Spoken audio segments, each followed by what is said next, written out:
Amabanga y'umuryango wa Perezida Felix Antoine Tshisekedi Tshilombo yaba umugore we abavandimwe ndetse n'abandi ho umuryango wa Tshisekedi akomeje kujya hanze ku busahuzi bukomeje gukorwa n'uwo muryango muri Repubulika Iharanira Demokarasi ya Kongo. N'iperereza ryatangijwe n'Ububirigi aho Buruseli mu Bubirigi hakomeje kubera iperereza rikomeye cyane ku bijyanye n'ubusahuzi bw'uyu mukuru w'igihugu n'umuryango we, nk'uko tugiye kubagezaho iyi nkuru yose uko yakabaye. Byifashe bite rero? Reka tuyinjiremo yose. Ubushinjacyaha bukuru bw'Ububirigi nyuma yo kwakira ikirego umuryango wa Perezida Felix Antoine Tshisekedi Tshilombo wa Kongo uregwamo gusahura amabuye y'agaciro yo mu birombe byo mu ntara ya Katanga, byasabye kwemererwa gusuzuma urujya n'uruza rw'amafaranga rwakorewe kuri konte za banki z'umugore wa Tshisekedi, abana be ndetse n'abavandimwe be.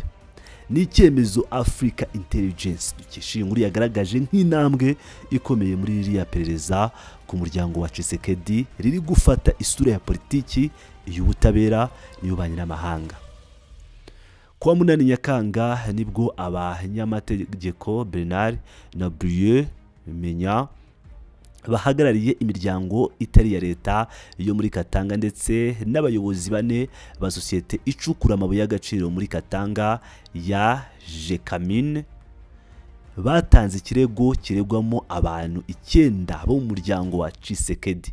Aba bantu 9 bose bafite ubwene gihugu bw'Ububirigi, bakaba bashinjwa ko bagize uruhare mu kwigarurira umutungo no gusahura amabuye y'agaciro yo mu ntara ya Katanga na Luaraba.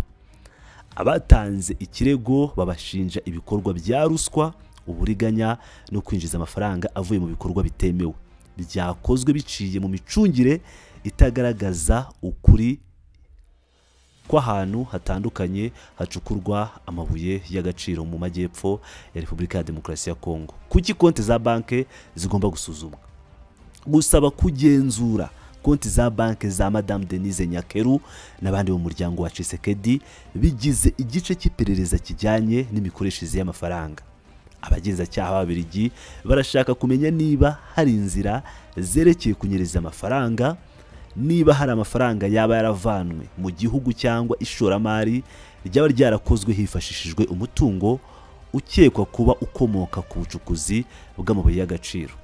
Amakuru avuga ko abagenzacyaha bakeka ko bashobora kuba harabayeho kohereza amafaranga mu bihugu bizwiho kubika ubutunzi bw'ibanga, kongera kuyashora mu Burayi ndetse n'imikoreshereze idahura n'amafaranga abagize umuryango batangaza ko binjiza. Kuri ubu abagize umuryango wa Tshilombo bahakana ibyo bashinjwa. Jacques Tshisekedi, murumuna wa Tshisekedi, yavuze ko ibyo ashinjwa ari ibinyoma bidafite ishingiro kandi biteye agahinda. Ashinja imiryango itegamiye kuri leta yabareze gukoreshwa mu nyungu za politiki. Intara ya Katanga ifatwa nk'umutima w'amabuye y'agaciro ya Kongo akenerwa ku isoko mpuzamahanga arimo butare, cobalt, lithium n'ayandi. Raporo mpuzamahanga nyinshi zerekana ko igice kinini cy'amafaranga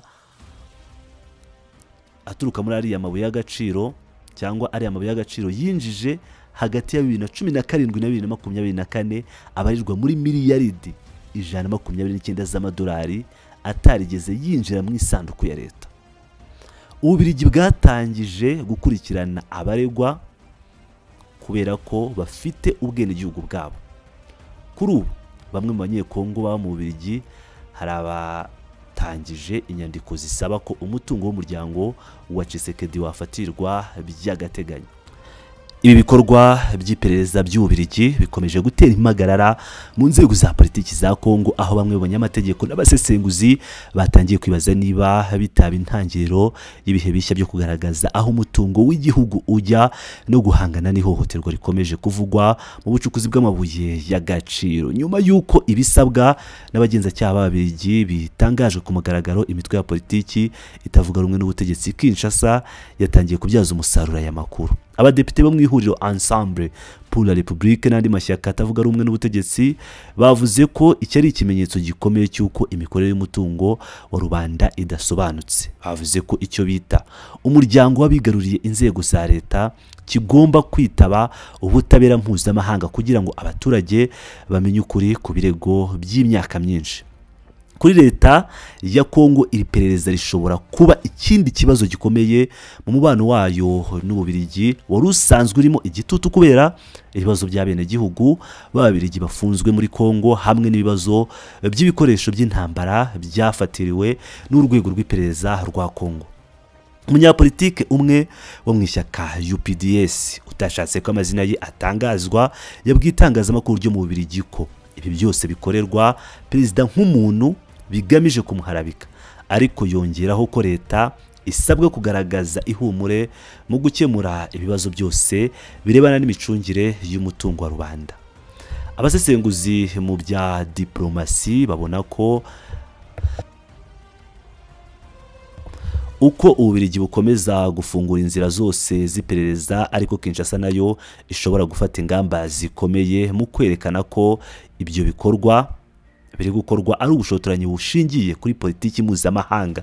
Hari impungenge ko bishobora gutera igitutu mu mishinga itandukanye hagati y'ibihugu byombi birimo ubufatanye mu kurwanya imitwe yitwaje intwaro mu burasirazuba bwa Kongo, imishinga yo kuvugurura ubwikorezi n'inganda zicukura amabuye y'agaciro, ndetse n'ubufasha mu burezi n'imibereho myiza bwagiye butangwa na Buruseli. Mu gihe ubutegetsi bwa Tshisekedi bukomeje kwemeza ko ririya perereza rishingiye ku binyoma byateguwe n'abashaka guhungabanya umutekano w'igihugu, Ububiligi bwo buravuga ko ntacyo bwashobora kwirengagiza igihe abaregwa bafite ubwenegihugu bwabwo.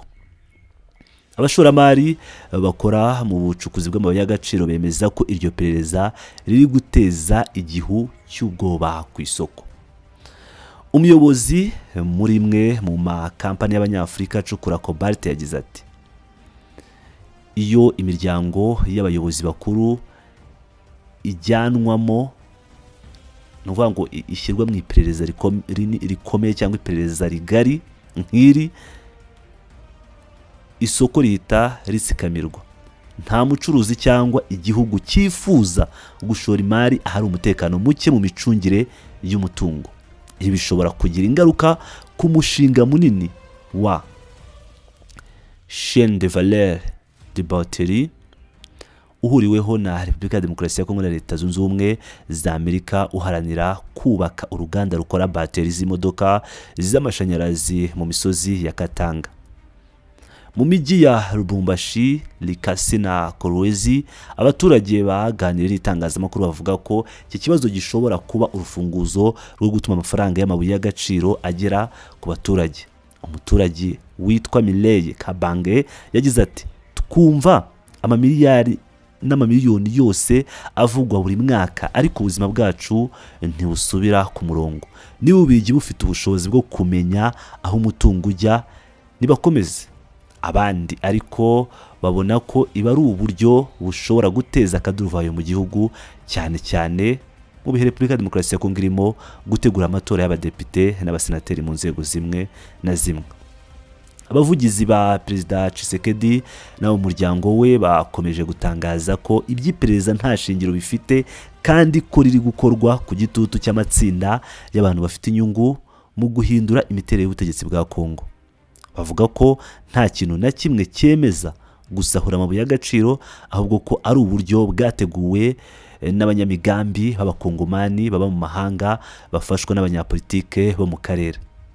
Nubwo iperereza rigikomeje, abasesenguzi mu by'amategeko mpuzamahanga bavuga ko rishobora gufata imyaka irenze 2, cyane ko rishingiye ku guhura kw'imari, inyandiko z'ubucuruzi no gushakisha ibimenyetso mu bihugu byinshi. Gusa bavuga ko n'igitutu cyo mu itangazamakuru n'icy'abaturage gishobora gutuma iryo perereza rihabwa umurindi. Ngira ngo rero murabyumvira rero ibya Tshisekedi n'umuryango we, nk'ibisanzwe ni Pilot News TV, ndabakunda cyane.